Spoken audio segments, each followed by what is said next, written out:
Lyca production Subaskaran மற்றும் red Jain movies இணைந்து வழங்கும் உலக நாயகன் கமல்ஹாசன் நடிக்கும் பிரம்மாண்ட இயக்குனர் ஷங்கரின் இந்தியன் 2 ஜூலை 12 முதல் உங்கள் அபிமான திரையரங்குகளில்.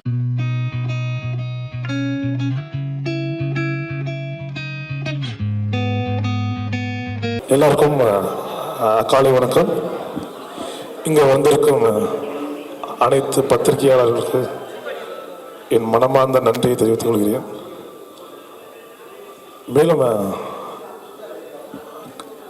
எங்களோட கடைசி தோட்டா படத்தின் இறுதி கட்டம் படம் முடிஞ்சு ஃபஸ்ட் காப்பி ரெடி பண்ணியிருக்கோம். இப்போ ரிலீஸ் வந்து ஆகஸ்ட் எண்டில் பிளான் பண்ணி போயிட்டுருக்கோம். மேலும் இந்த படத்தில் ஐயா டத்தா ராதாரவி அவர்கள் மற்றும் வனிதா விஜயகுமார், வையாபுரி போல பல பிரபலங்கள் நடிச்சிருக்காங்க. இன்றைக்கி மெயினாக உங்களை சந்திக்கிற விஷயம் எதுக்காகனா, ராதாரவி ஐயாவோட 50வது வருஷம்.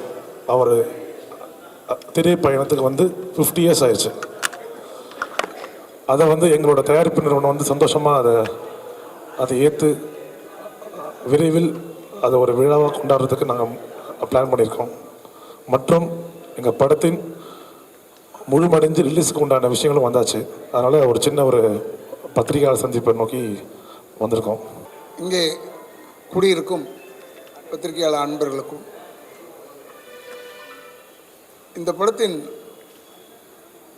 தயாரிப்பாளர் அன்பு சகோதரர் ராஜேஷ் அவர்களுக்கும், அவருடைய அடுத்த படத்துக்கு கதாநாயகனாக இருக்கக்கூடிய சையத் அவர்களுக்கும், இந்த படத்தில் நான் உண்மையிலேயே இவனை நான் சொல்லணுன்னு தான் எனக்கு ரொம்ப ஆசை. சையதுக்கு அடுத்தப்பில் உட்காந்துருக்கேனே, அவன் தான் இந்த படத்தில் வில்லன் மாதிரி செஞ்சுருக்கான். நான் நடித்த படத்தில் கடைசி தோட்டால். ஆனால் இவன் வந்து அப்பவும் வந்து என்கிட்ட வந்து அழுதான். ராட்சசனில் இல்லடா, ராட்சசனில் வந்து இவன் வந்து என்னென்ன மூஞ்சி தெரியாமல் பண்ணிட்டாங்க, இப்படியே பண்ணிட்டாங்க என்னென்னு அப்பவும் அழுதான். இப்போ எங்களை அழ வச்சான் இந்த படத்தில். அது மாதிரி நல்ல ஒரு அற்புதமான ஒரு நடிகர். மேலும் கடைசி தோட்டோடைய இயக்குனர் நவீன் அவர்கள், உங்களுக்கெல்லாம் என்னுடைய வணக்கங்களை கூறி, இப்போ இந்த இடத்தை கொடுத்துருக்கும் அம்பிகா பெயர் நிர்வாகிகளுக்கும் என்னுடைய வணக்கங்களை கூறி, இந்த படம் வந்து கடைசி தோட்டம் வந்து பிரம்மாண்டமான படம், அந்த படம் இந்த படம்லாம் அப்படின்லாம் சொல்ல முடியாது. கதைக்கு தேவையானதை எடுத்திருக்காரு. ஆனால் எடுத்தது பூரா கொடைக்கானல், பாண்டிச்சேரி, இப்படி தான். எந்த பிளேஸுமே it is not a very cheap place. அது ரொம்ப அற்புதமான விஷயம் என்னென்னா, அதில் எல்லோரும் வாடகைக்கு ரெசார்ட்டுக்கு வந்து தங்குவாங்க. அதில் தான் கதை. அந்த ரெசார்ட்டில் தங்குறதுக்கு ஒவ்வொரு பேராக வரணும்ல. இப்போ சங்கர் கணேசனை பையன் எல்லாருமே வரணும். அதை திடீர்னு ஒரு மர்டர் ஒன்று நடந்துடும். மர்டர் நடந்ததுனால இன்வெஸ்டிகேஷன் போகும்போது தான் வனிதா வந்துடும். Vanitha is done excellent role. இதில் ரொம்ப பிரமாதமான ரோல் வந்து வனிதா செஞ்சுருக்கு. And she is also one of the pillars of the subject. நல்லா பண்ணியிருக்காங்க. என்ன ஒன்றுன்னா, நான் எல்லாரையுமே வந்து நீங்கள் என்ன போடுறதுக்கு ஏதாவது விஷயம் வேணுமேன்றதுக்காக சொல்கிறத, ப்ரொமோஷனுக்கெல்லாம் வரணும் இவங்கெல்லாம். ப்ரெஸ்ஸில் இருக்கிறவங்க வந்து சீப்பு கிடையாது. ப்ரெஸ்ஸில் நம்ம போய் பேசுகிறதுனால நமக்கு என்ன வரப்போகுதுன்னா, எதிர்காலத்தில் நம்ம வாழணும்னா இந்த காலத்தில் ப்ரெஸ்ஸை மீட் பண்ணித்தான் ஆகணும். ப்ரெஸ்ஸுக்கு மரியாதை இல்லைன்னா அப்புறம் என்ன இருக்குது? அவர் வாண்டடாக சொல்கிறாரு, sir press meet, sir press meet மாதிரி வச்சுருக்கோம் சார், வந்துருங்க சார்னா. எனக்கு வந்து இது 50th இயர் இல்லையா, எனக்கு உடம்பு சார், சும்மா ஏரியா நீ வேறு வெளியே வேலைக்கு போகிறேன்னா இவர் என்ன செய்ய முடியும்? But my look out is I must come. If I ஆம் ஃப்ரீ, நான் வந்துடுவேன் ப்ரெஸ் மீட்னா. அதனால் உங்களை நாங்கள் மதிக்கிறோம், எங்களை நீங்கள் மதிக்கிறீர்கள். நீங்கள் இல்லை என்றால் நாங்கள் இல்லை, நாங்கள் இல்லை என்றால் நீங்கள் இல்லை. இப்படித்தான் நம்ம வாழ்ந்துட்டுருக்கோம். நாங்கள் இல்லைன்னா உங்களுக்கு செய்தியே கிடையாது. அதே போல் நம்ம எல்லாருமே உடன்பிறந்த சகோதரர்கள் மாதிரி பழகி கொண்டிருக்கிறோம். அஃப்கோர்ஸ் இப்போ காலங்கள் மாறிப்போச்சு. ஆனால் இப்போவும் இப்போ எனக்கு ஒரு சிலரை தெரியுது, இது சிலரோட பேசுகிறோம்னா, இப்போ சத்யாலேருந்து மணியனன்லேருந்து எல்லாரோடையும் உட்காந்து இப்போ கட்டி பிடிச்சி பேசிக்கிட்டு இருந்தோம்னா, நாங்கள்லாம் அவ்வளோ நெருக்கமாக இருந்தவர்கள். கொஞ்சம் பேர் இல்லை, இருந்தாலும் இப்போ தேவி மணியன்லாம் என்னை எப்போ பார்த்தாலும் நல்லா பேசுவார். இருந்தாலும் ப்ரெஸ்ஸுன்னா உடனே நம்மளை வந்து இடகுடமாக எழுதுவாங்கன்னு நினைக்கவே கூடாது. இடகுடமாக எழுதுனா தான் செய்தி. இங்கே இந்த ஊரில் சொல்கிறேன், இடகுடமாக எழுதுவாங்க. எழுதினாலும் நமக்கு ஒரு பெரிய பாப்புலாரிட்டி. அதில் நம்ம நல்லது பண்ணிக்கிட்டே இருக்கணும், அப்போ தான் அவங்க எழுதுவாங்கன்னு இல்லை, கெட்டதையும் எழுதுவாங்க, நல்லதும் எழுதுவாங்க, ரெண்டுத்தையுமே எழுதுவாங்க. அதனால் இந்த படத்தை பொறுத்தளவில் இது ஒரு சின்ன படம் அப்படின்லாம் நினைக்காம, படத்தினுடைய நாட்டை பாருங்கள், எவ்வளோ எக்ஸலண்ட்டாக நவீன் அதை ட்ரீட் பண்ணியிருக்கான்.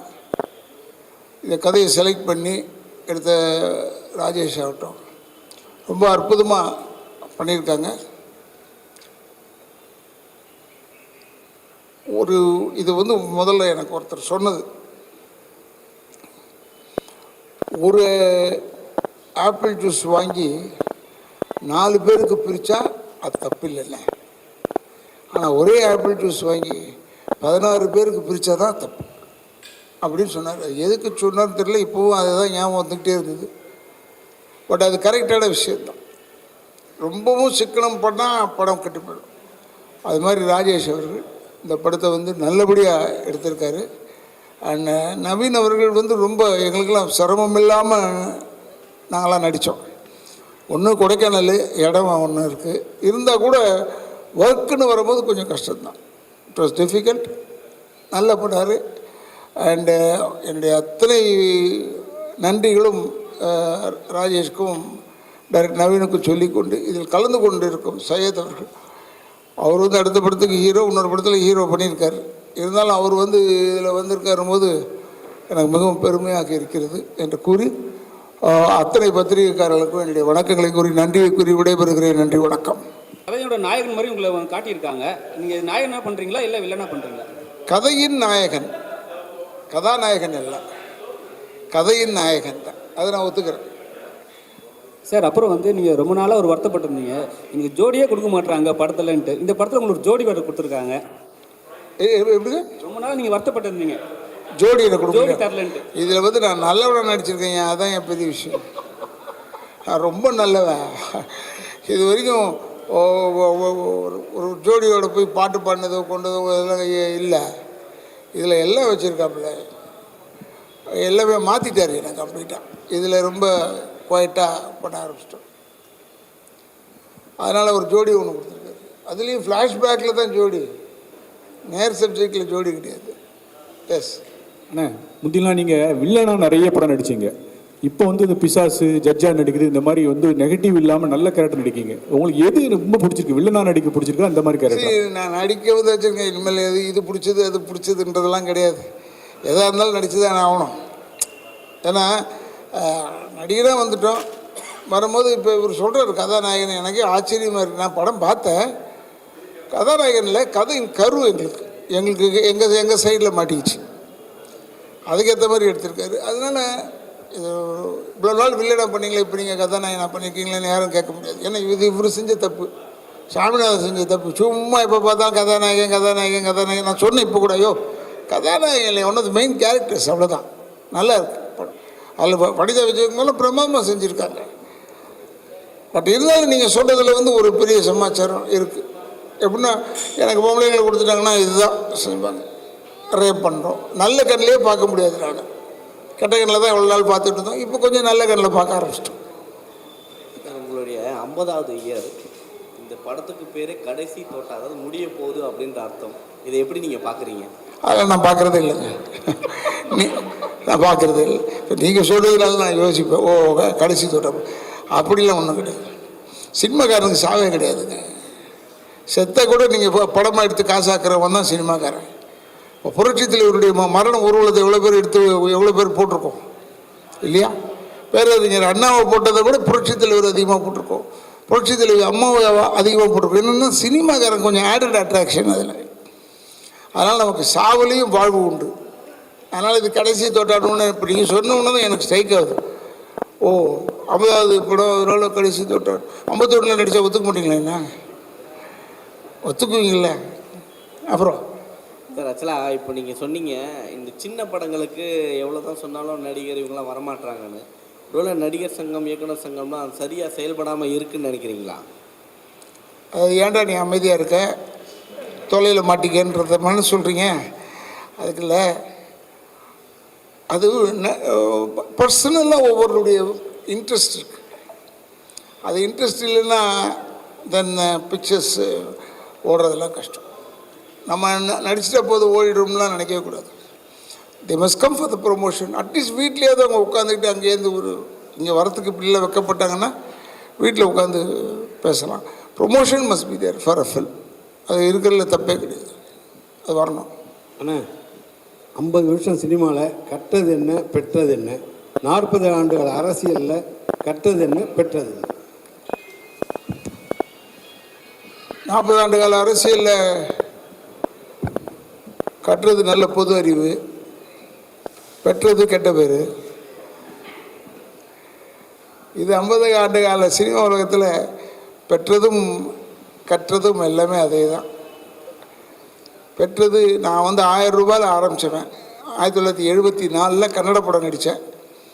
அப்போ எனக்கு 1000 ரூபா சம்பளம். 1000 ரூபாயிலேருந்து இப்போ எவ்வளோ தூரம் வளர்ந்துருக்கேன்றதை நானே பார்த்து ஆச்சரியப்படுறேன், பிரமிக்கிறேன். இது இவ்வளோ நாள் இருந்திருப்போமான்றது நீங்கள் சொன்ன மாதிரி அது டவுட் எனக்கு. பட் இருந்தாலும் இப்போ எனக்கு இதுதான் லைஃப் ஆகிடுச்சு. கற்றது இங்கேயும் பின்னாடி குத்துறது இருக்குது. சினிமாவில் நிறைய இருக்குது. அதெல்லாம் மீறி தாண்டி வரணும். இல்லாதது அப்படி பொல்லாததை சொல்கிறது அதெல்லாம் சினிமாவில் உண்டு. கொஞ்சம் அதெல்லாம் கற்றுக்கணும். கற்றுக்கிட்டா then we will be quiet. நான் கொஞ்சம் பிக் மவுத். நான் எப்போ பெருசாக பட்டுன்னு அடிச்சிடுவேன். அது எனக்கு வியாதி இருக்கக்கூடாதுன்றதுக்காக அப்படி சொல்கிறது, பேசுகிறது. அதே பழகிடுச்சு. இப்போ எதையும் பிடிச்சி வச்சு பேச தெரியாது. இப்போ நான் வீட்டுக்கு போகிறேன்னு சொன்னால் இவருக்கு ஒரு வேலை இல்லைடா போல இருக்குது, வீட்டுக்கு போகிறாருன்னு சொல்லுவாங்க. நாங்கள் என்ன செய்வோம், ஸ்டுடியோக்கு போகிறோங்க அப்படின்னா ஏதோ ஷூட்டிங் இருக்குது போல இருக்குன்னு நினைப்பாங்க. ஷூட்டிங்கே இருக்காது. அதனால் இதெல்லாம் கட்டுறது. ஏன்னா cinema is a good world, very good world. யார்?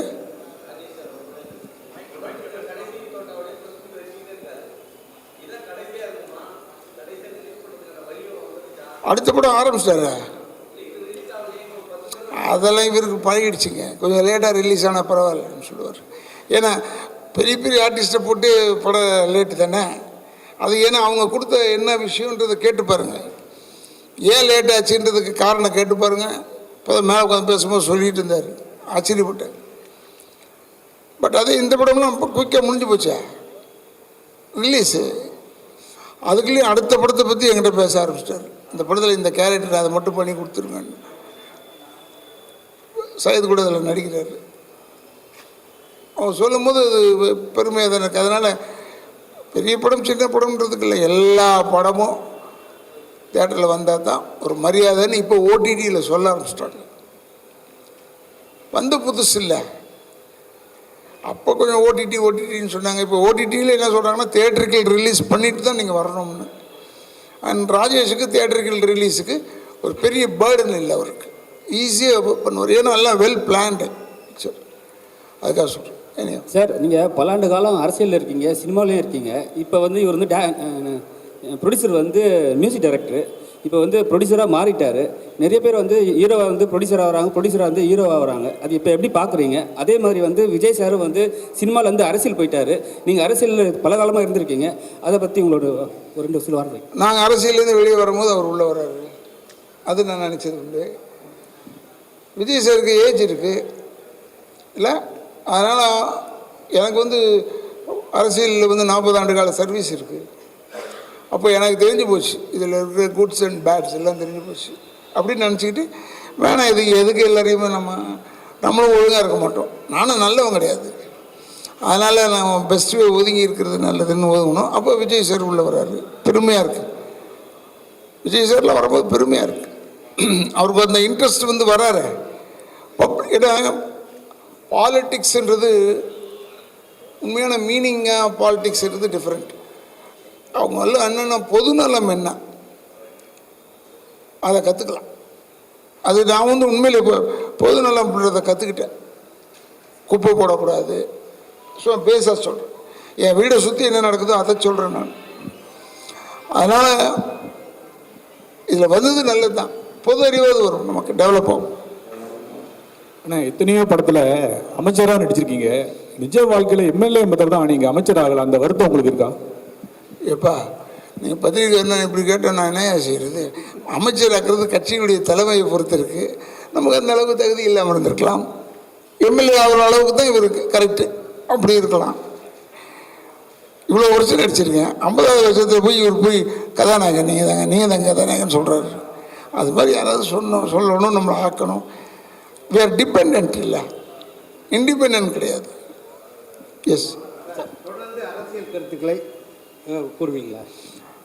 அரசியல்லேருந்து ஒதுங்கி இருந்தாலும் அரசியல் விமர்சனம் பண்ணுவீங்களா? நான் தான் முதல்ல சொன்னேன், என் வாயால் கட்டுருவேன்னு சொன்னேன்.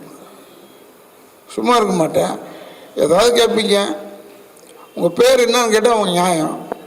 உங்கள் பேர் ஏன் ராதாரவி நீங்கள் கேட்பீங்க. ப்ரெஸ்ஸில் மட்டும் புத்திசாலித்தனமாக தான் கேட்பீங்க. அப்போ அதுக்கு நான் ஒரு ஏழா கூடமாக ஒரு விஷயத்த சொல்லணும். அதனால் இதெல்லாம் கருத்துக்கள் எல்லாமே சொல்லுவேன். I'm also voter. நானும் ஓட்டு போடுறவன், எனக்கு உரிமை இருக்குது. அது எந்த இங்கே வந்து இப்போ விஜயமா கூட விஜய் வந்து அவர் இதை ஆதரிக்கிறேன்னு அவர் திமுகவுக்கு போயிட்டாருன்னு சொல்லிட்டாங்க. முதல்ல அவர் பேசும்போது திமுக காரங்களாம் திட்டினாங்க, இப்போ பாராட்டுறாங்க. அது அல்ல. அதனால் இதில் வந்து கருத்துக்கள் சொல்லிக்கிட்டே தான் இருப்போம். டெஃபினட்டாக வாங்கி கட்டிக்கிட்டே இருப்போம். அதில் ஒன்று நான் தான் சொன்னேன், நான் இல்லைங்க, கட்சியிலேயே இல்லையே, எந்த கட்சியிலையும் இல்லை. இப்போ அதான் சொல்கிறார் அவர், கருத்து என் கேட்க மாதிரி சொல்லணும், கருத்துக்கள் சொல்லுவேன். என் கருத்துக்கள் ஒர்க் அவுட் ஆகும்போது பார்ப்போம். டெஃபினட்டாக ஐ வில் டெல். சார், தொடர்ந்து நடிகர் சங்கம் கட்டுறேன்னு சொல்லிட்டு எல்லாருமே அமௌண்ட் கொடுத்துக்கிட்டே இருக்கேன். நான் 1 கோடி நீ 1 கோடின்றாங்க. ஆனால் கடைசி வரையும் அதை எழும்பவே இல்லை. லாஸ்ட்டாக வந்து ரஜினி வந்து நான் பார்க்குறேன் அந்த பில்டிங்கை அப்படின்னு சொல்லியிருக்காரு. வெறும் கம்பி துரும்பிடிச்சு தான் இருக்குது. ஏன்னா நீங்கள் அந்த பொறுப்பெல்லாம் இருந்திருக்கீங்க, இன்னமும் அப்படியே இப்போ இல்லையே. நானே இல்லை, அந்த இடத்துல இருந்தீங்கல்ல, நடிகர் சங்கத்தில் நீங்களும் ஒரு இருந்திருக்கேன். அம்மா, அதுக்கு என்ன செய்ய முடியும்? இப்போ இல்லையா? இன்னொரு அட்மினிஸ்ட்ரேஷன் நடக்குதா? அது எனக்கு தெரியல, எனக்கு தெரியாது. எனக்கு அந்த பக்கமே நான் போகிறதில்லை. I don't know what are டூயிங்கிறது எனக்கு தெரியல. பட் பூஜை முருகன், கார்த்திக் இவங்கெல்லாம் இருந்து ஏதாவது ஹெல்ப் பண்ணுறாங்கன்னு நினைக்கிறேன். டெஃபினட்டாக it will come out well. அது ரஜினி சாரை போய் பார்த்துருக்காங்கன்னு போட்டிருந்தாங்க. அப்போ அவர் நான் வந்து பார்க்குறேன்னு சொன்னாங்க. நான் இருக்கும்போது ஒரு வாட்டி இப்படி தான் தேவர் ஃபிலிம்ஸ் அந்த படம், பாட்டுக்கு ஒரு தலைவன், அதில் இருக்கார் அவர் ஹீரோ. டபுள் ஆக்ஷன் பண்ணுவார். சுகா சினிமாலாம் இருக்கும். இல்லை தேவர் ஃபிலிம்ஸ் ஆஃபீஸ் இருக்குல்ல, அதுக்கு பின்னாடி தானே தியாகராஜன் சார் வீடு. அந்த வீட்டில் ஷூட்டிங் நடந்துகிட்டு இருந்தது. ரஜினி சார் நடிச்சுட்டு இருந்தார். போய் நான் என் காரில் கூப்பிட்டு போனேன் நடிகர் சங்கத்தை பார்க்குறதுக்கு. அவர் சுற்றி பார்த்தார். கரெக்டு, அப்படியே தான் இருக்குது. இன்னும் சார் அப்படியே தான் இருந்தது நடிகர் சங்கம். அதுக்கப்புறம் தான் சரத்குமார் வந்தார், அவர் இடித்தார். நாங்கள்லாம் இடித்து பிளான் பண்ணி பெருசாக கட்டலான் போது இந்த பத்திரத்தை அடகு வச்சுட்டாங்கன்னு சொன்னாங்க. எதையோ ஒன்று சொல்லி தானே ஜெயிக்கணும். இப்போ திமுக ஜெயிச்சதுக்கு எல்லோரும் சொல்கிறாங்க, நிறைய அவங்க சொன்னதெல்லாம் நடத்தவே இல்லை சார், ஆனால் ஜெயிச்சிட்டாங்க. அது ஜெயிக்கிறது தானே சொல்கிறது. நம்புறது நம்பாது நம்ம கையில் இருக்குது. இதைத்தான் அங்கே செஞ்சோம். சரத்குமார் நல்லா நடத்தினார். பாவம், அவருக்கு கெட்ட பேர் இதில். பட் ஏனியாவும் அதில் சொல்லும் போது ராதாரவிக்கு அதிகமான வாயி, ராதாரவி எல்லோரும் திட்டுறார். அதனால தானே ஒரு வாட்ஸ்அப்பில் ஒருத்தர் பேசியிருக்காரு. அதை பற்றி கவலையே பண்ணல. அவங்களுக்கு என்ன செய்தி போகணுமே. அன்றைக்கி அந்த வாட்ஸ்அப் வேலையாகணும்னா யாரையா பற்றி சொல்லணும், எட்டிங் போடுவாங்க. அதனால் they do it. We appreciate that. இந்த 50 ஆண்டு கால சினிமா வாழ்க்கையில் நீங்கள் எல்லார் கூடயும் நடிச்சிருக்கீங்க, பல தலைமுறையை பார்த்துட்டீங்க. உங்களுக்கு மறக்க முடியாத இதுதான்ப்பா எனக்கு மறக்க முடியாத படம், இந்த நடிகர் எனக்கு மறக்க முடியாது, இது வாழ்நாளில் அப்படி பொக்கிஷமாக வச்சுருக்கேன்னா எது அப்படி கிடையாதுங்க. நான் எல்லா படத்தையுமே பொக்கிஷமாக தான் வச்சுருக்கேன். எனக்கு பிசாசு உள்பட எல்லா படத்தையுமே சொல்கிறேன். ஃபஸ்ட்டு வந்த தமிழ் படத்தில் ஃபஸ்ட்டு வந்தது மன்மத லீலை. அதிலிருந்து இன்னைக்கு வரைக்கும் நான் பொக்கிஷமாக தான் எல்லாத்தையும் பார்க்குறேன். எல்லாரையும் நான் நண்பர்களை தான் பார்ப்பேன். பட் எதுவாக இருந்தாலும் தவறு இருந்தால் தவறுன்னு சொல்லுவேன். அது அதிக பிரசங்கித்தனம்னு சில பேர் சொல்கிறாங்க. அது பொது அறிவுன்றது ஒன்று தெரியாமல் போச்சு உங்களுக்கு. தவறுன்றது தவறுன்னு சொல்லலைன்னா அப்போ தான் உண்மை நிலைக்கும், பொய் செத்து போயிடும். நீங்கள் தவறுன்றதை தவறுன்னு சொல்லாமல் இருந்தீங்கன்னா பொய் வாழும், உண்மை செத்து போயிடும். அப்புறம் ஆனால் நடிகர் சங்க கட்டிடத்துக்கு உங்கள் நண்பர் விஜயகாந்த் சார் பேர் வைக்கணும்னு நிறைய கோரிக்கை இருக்குது. ஆனால் இப்போ உள்ள நிர்வாகம் என்ன சொல்கிறாங்கன்னா உறுதி கொடுக்க மாட்டேங்காங்க, பொதுக்குழுவில் தான் பேசணும் அப்படிங்காங்க. உங்களுக்கு அந்த கருத்தில் உடன்பாடு இருக்கா, கட்டிடத்துக்கு விஜயகாந்த் சார் பேர் வைக்கணும்னு? எனக்கு விஜயமா வந்து பேர் வச்சாலும் எனக்கு கவலை இல்லை, தப்பு இல்லை.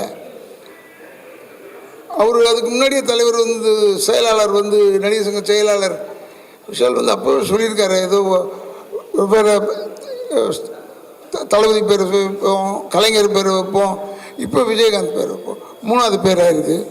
இன்னும் ஒரு 2 பேர் இருக்கட்டுமே, டைம் ஆகட்டும். சார் இப்போ சினிமா பொறுத்த வரைக்கும் தமிழ் சினிமாவில் வந்து அதிகமாக ஏஐ யூஸ் பண்ணுறாங்க சார். ஏஐனா கம்ப்யூட்டர்னு சொல்லிட்டு வாய்ஸ் ஓவர்லாம் கொடுக்குறாங்க. அதே மாதிரி வந்து உங்கள் படமும் வந்து இப்போ இன்றைக்கி ப்ரெஸ் மீட் நீங்கள் வச்சுருக்கீங்க. அதே மாதிரி தாஜில் வந்து இந்தியன் 2 வச்சுருக்காங்க. ஸோ 2 பேருக்கும் ஏதாவது ஒரு கிளாஷ் உண்டா? அதனால தான் வச்சுக்கணும் உடனே. ஐயோ இந்தியன் 2 எவ்வளோ பெரிய படம், நம்மது என்னங்க புஷ்காண்டு படம். அவர் வந்து இப்போ ப்ரெஸ் மீட் வைக்கிறாங்களா, அதுதான் எங்கள் மொத்த படம். அதனால் நீங்கள் அதை இதையை கம்பேர் பண்ண, தட் இஸ் அவங்கள கட்டி முடித்த கோபுரம், நாங்கள் குவிந்து கிடக்கும் செங்கல். அப்புறம் ஏஐ இப்போ வந்து வாய்ஸ் ஓவரில் மாற்றுறாங்க. ஒருத்தர் இறந்துட்டாங்கன்னா இப்போ வந்து சினிமாவிலே அதே மாதிரி மாற்றுறாங்க, ஒரு கிராஃபிக்ஸும் பண்ணுறாங்க. அதை நீங்கள் எப்படி பார்க்குறீங்க இந்த 50 வருஷம்? நல்லதாங்க, அது நல்லதான். இப்போ ஏஐ வந்ததுனால எங்களுக்கு ஏற்கனவே டப்பிங் வந்ததுனால என்னென்ன மெயின் ஆர்டிஸ்ட்டு அவங்க வாய்ஸ் இல்லைன்றது தெரிஞ்சு போய் லேடி ஆர்டிஸ்ட்லாம் வந்துட்டு எதுக்கும் வராதது காரணம் அதுதான். நம்ம வாய்ஸுக்கு போய் வேறு வாய்ஸ் யூஸ். இப்போ ஏஐ வந்தோடனே இப்போ எனக்கெல்லாம் ரொம்ப சந்தோஷம். நம்ம இல்லைன்னா கூட நம்மளை போட்டு எடுத்துருவாங்க, எனக்கு சந்தோஷம். சார் நீங்கள் இப்போ அரசியலில் ரொம்ப காலமாக இருந்தீங்க, இப்போ விலகிட்டேன்றீங்க. ஆனால் அரசியல் கண்டிப்பாக பேசுவேன்னு சொன்னீங்க. நேற்று கூட வந்து பெரிய தலைவர் வந்து சாகடிக்கப்பட்டிருக்காரு கூலிப்படையால், ஆம்ஸ்டாங்னு ஒருத்தர். அவர் உங்களுக்கு தெரியும். ஆனால் இப்போ நடக்கிற ஆட்சியில் வந்து நிறைய கொள்ளைகள் நடக்குது. நீங்கள் எப்படி பார்க்குறீங்க அதை? எனக்கு இப்போ ஆம்ஸ்டாங் செத்து போயிட்டாருன்ற கவலை தானே ஒழிய வேறு எதுவுமே எந்த நோக்கத்துலையும் பார்க்கல. தப்பு தானே. Armstrong is very good man. எனக்கு ஃப்ரெண்டு தான். எனக்கு தெரியும், ஒரு வாட்டி வந்திருக்காரு, பார்த்துருக்கு, ஒரே ஒரு தடவை பார்த்துருக்கேன் ஆம்ஸ்டாங்க. But is a nice fellow.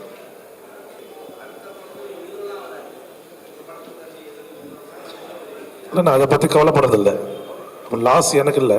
ஏன்னா நான் படம் எப்படி எடுக்கிறேன்னா அந்த படத்தோட கதையை நம்பி தான் படம் எடுத்துட்டுருக்கேன். ஆனால் இன்னி வரைக்கும் அப்பா வந்து நான் ராதாரவி சார் அப்பா தான் கூப்பிடுவேன். இன்னி வரைக்கும் இந்த படம் எடுத்ததுலேருந்து ஃபஸ்ட் காப்பி வந்து பார்க்கும்போது வரைக்கும் படம் என்ன லெவலில் வந்திருக்கு, ஏது வந்து அந்த ரிசல்ட்டில் வந்து போஸ்டர்லேருந்து எல்லாமே ஃபோன் பண்ணி கேட்பார், நல்லா வந்திருக்குன்னு சொல்லி அப்ரிஷியேட் பண்ணுவார். அதனால் இவ்வளோ பெரிய ஒரு லெஜெண்ட் வந்து ஒரு என்ன சொல்கிறது, எந்த ஒரு பந்தா இல்லாமல் ப்ரொடியூசர்ஸ் கிட்ட கேட்டு படம் எப்படி வந்திருக்குன்னு கேட்டு இன்றைக்கி வரைக்கும் ப்ரெஸ் மீட்டுக்கு வரைக்கும் உட்காந்துருக்காங்கன்னா அவங்கள பார்த்து வராத நடிகர்களை வந்து கற்றுக்கணும்னு ஆசைப்படுறேன். வேற ஒன்றும் இல்லை. எவ்வளோ பிஸியாக இருந்தாலும் சரி, படம் ஒத்துக்கும் போது எல்லாமே மண்டையாட்டிடுறாங்க. பட்டு ப்ரெஸ் மீட்டுன்னு அப்படின்னும் போது எப்படி ப்ரெஸ் மீட் ஒரு வாரம் முன்னாடி சொல்லிடுவோம் நம்ம. பட் ஒரு 10 நிமிஷம் கலந்துட்டாங்கன்னா சந்தோஷமாக இருக்கும். பட் இப்போ நான் அந்த கவலைப்படத்தை விட்டுட்டேன். என்னோட முதல் படத்துலேருந்து அந்த கவலைகள் நிறையா இருந்தது. இப்போ அதை பற்றி கவலைப்படுறதில்லை. அதனால் என்னை பொறுத்த வரைக்கும் படத்தை கண்டென்ட், மேக்கிங், ஸ்டோரி அதை நம்பி தான் நான் படம் எடுத்துட்டுருக்கேன். கடைசி தோட்டா நாங்கள் படம் வந்து ஒரு 7 ப்ரெஸ் மீட் அட்டன் பண்ணியிருக்கோம். உங்கள் சத்யா பேரை வச்சு நீங்கள் ஒரு 100 ப்ரெஸ் ரீஸ் அனுப்பிச்சிருப்பீங்க. படம் எப்போ தான் ரிலீஸ் ஆகும்? August last. அது இப்படிக்கு இப்போ சொன்னீங்களே நான் 100 வைக்கிறேன்றீங்கல்ல, நான் அந்த 100 வைக்கிறதுல கரெக்டான ஆர்டிஸ்ட் நடித்தவங்க எல்லாரும் வந்திருந்தாங்கன்னா 2 முடிச்சிருப்பேன். நானும் ப்ரமோஷன் பண்ணிக்கிட்டே தான் இருக்கேன். முதல் படத்தையே நீங்கள் பார்க்குறீங்க, லோக்கல் சர்க்கிள்லேருந்து பார்க்குறீங்க. எனக்கு நடித்தவங்களே வராததுனால என்னால் அந்த படத்தை வந்து மக்கள்கிட்ட போய் ரீச் பண்ண முடியல. இப்போ மீடியா நீங்கள் என்ன பண்ணுறீங்கன்னா ரொம்ப பெரிய செலிப்ரிட்டிஸ் வரும்போது தான் கேமரா ஃபோக்கஸ் பண்ணி, ஏன்னா அது உங்களுக்கு தப்பு சொல்ல முடியாது, அது தேவைப்படுறது. அப்போ அவங்களாம் வராத போது என்ன ஆகுதுன்னா அந்த ஃபுட்டேஜ் ஓர வைக்கப்படுது. இதெல்லாம் நான் பார்த்துக்கும் போது எப்போ தான் வருவாங்க அந்த பீக் ஆர்டிஸ்ட்னா வரதே கிடையாது. அப்போது நான் இவ்வளோ பப்ளிசிட்டி பண்ண வேண்டியதாக இருக்குது. பப்ளிசிட்டி பண்ணியும் இப்போ நான் கற்றுக்கிட்டது என்னென்னா படத்தோட கதையும் படத்தோட மேக்கிங் நம்புகிறேன். ஆனால் அதுதான் ஆடியன்ஸ் கிட்ட போய் கொண்டு சேருதுனால இது கடைசி ப்ரெஸ் மீட்டாக இருக்கும் இந்த படத்தோட சார்பாக.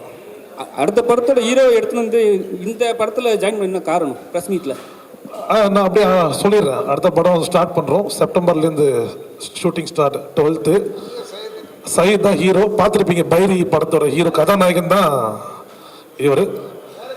டைரக்டர் விக்கின்னு சொல்லி ஒரு புது இயக்குனரை எங்கள் பேனர் மூலியமாக அறிமுகப்படுத்துகிறோம். அவர் பேர் விக்கி. டைரக்டர் சயீத் தெரியும் உங்களுக்கு, பைரி படத்தில் நல்லா ஃபேமஸாக இருப்பார். அவரை வச்சு ஒரு ப்ளே பண்ணுறோம். September 12th start. சம்பள பிரச்சனைனா சம்பள பிரச்சனை இருந்தாலாவது பரவாயில்லையே. இங்கே என்னன்னா டப்பிங் வர்றதுக்கு முன்னாடி எல்லாரும் வாங்கிடுறாங்க. வாங்கிட்டு ப்ரெஸ் மீட்டிங் வரும்போது அதுக்கு தனியாக காசு கேட்குறதா சில காதுகளில் வருது. பட் அது உண்மையாக பொய்யான்னு எனக்கு தெரியாது. ஆனால் நடித்த படத்துக்கே வர மாட்டேன்றாங்களே. இல்லை அவங்க வந்து நிறைய ப்ரெஸ் மீட்லேயும் சொல்லிடுறாங்க, எல்லாத்துலேயும் சொல்லியிருக்காங்க. என்னை வந்து ப்ரமோஷன் கூப்பிட்டா நான் வருவேன் கண்டிப்பாக, எனக்கு டைம் வந்தால் சொல்லியிருக்காங்க. ஆனால் நீங்கள் வந்து தப்பாக ப்ரோட்டேட் பண்ணுற மாதிரி இருக்கு. பரவாயில்ல சார், நான் வந்து கிட்டத்தட்ட ஃபோன் காலில் காட்டுறேன். கிட்ட 10-15 தடவை இந்த ஒரு வாரத்தில் பண்ணியிருக்கேன் சார். ஃபோன் எடுக்கிறதே இல்லை. என்ன சார்ந்த டைரக்டரும் ஃபோன் பண்ணியிருக்காரு. ஃபோனுக்கு ரெஸ்பான்சிபிலிட்டி இல்லை. நாங்கள் என்ன பண்ண சொல்கிறீங்க? இப்போ அவங்க வந்தாதான் அப்படின்னும் போது எங்களுக்கு ஒன்றும் கிடையாது. அதான் சொன்னேன், நான் அந்த மென்டாலிட்டியை மாற்றிக்கிட்டேன். என்னோட படம் நல்ல படமாக எடுக்க வேண்டிய பொறுப்பு. அப்போ அப்பா சொன்னார்ல, மேடம் வந்திருந்தாங்கன்னா எங்களுக்கு மைலேஜ், அந்த மைலேஜ் அவங்க கொடுத்துருந்தாங்கன்னா சந்தோஷம். ஏன்னா அவங்க இன்னும் படம் பார்க்கல. மேபி பார்த்துருந்தாங்கன்னா கண்டிப்பாக அவங்க வந்து ஒரு தானாகவே முன்னிருந்து வருவாங்க. ஏன்னா அவங்க எப்படி எடுத்துருக்காங்கன்னு தெரியாது. இப்போ அப்பா சொன்னாலே முக்கியமான ரோல் ப்ளே பண்ணிருக்காங்க வனிதா. இது வரைக்கும் அவங்க ஹிஸ்ட்ரியில் இந்த மாதிரி ஒரு ப்ளே பண்ணுவாங்களா அப்படின்றது ஒரு சேலஞ்சிங்கான விஷயம் தான். பட் கூப்பிட்டோம், ஃபோன் பிக் பண்ணல. ஸோ ஒரு வேளை எந்த பிஸியாக இருக்கலாம், அதை நான் தப்பாக சொல்ல முடியாது. பட் இருந்தாலும் ஒரு மெசேஜாக கேட்டிருந்தாங்கன்னா இன்னைக்கு வந்திருந்தாங்கன்னா எங்களுக்கு ஒரு மைலேஜ் கிடச்சிருக்கும். அப்பா சொன்னாப்புல அந்த மைலேஜ் இல்லாதனால தான் ப்ரெஸ் மீட் ஏறிக்கிட்டு இருக்கு. தெரியுது உங்களுக்கு? மைலேஜுக்காக தான் அவங்க காசு கேட்குறாங்கன்னு சொல்கிறீங்களா? நான் அப்படி சொல்லலை. எனக்கு வந்த நியூஸ் அது உண்மையாக போய் இல்லைன்னு சொன்னேன். ஆமாம், அது உண்மையா இல்லையான்றது எனக்கு தெரியல. பட் நான் அப்படி சொல்லலை. காதலை வந்தது அது பொய்யா கூட இருக்கலாம். நான் எப்போதுமே என்கிட்ட வர வரைக்கும் அது உண்மையா பொய்யான்றது வச்சிருப்பேன். பட் அதனால அவங்க வரல. சரி, அவங்க வந்திருந்தாங்கன்னா எனக்கு ஒரு மைலேஜ் கிடச்சிருக்கும். நான் பூஸ்ட் பண்ணுறதை கம்மி பண்ணிப்பேன். இப்போ நான் பூஸ்ட் பண்ண வேண்டியதே இருக்கிறது.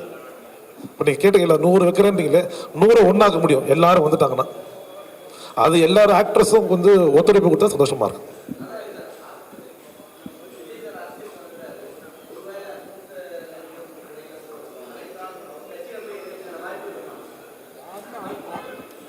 அழைத்தால் போய் சேருவேன். அவ்வளோதானே. அதே மாதிரி முக்கியமாக என்னோட படத்தோட முக்கிய கதாபாத்திரம் நடித்த யாசர், ராட்சசன் படத்தில் பார்த்துருப்பீங்க. அவர் தான் அடையாளம் தெரியாது, இந்த படத்தில் நல்ல அடையாளம் தெரியும்.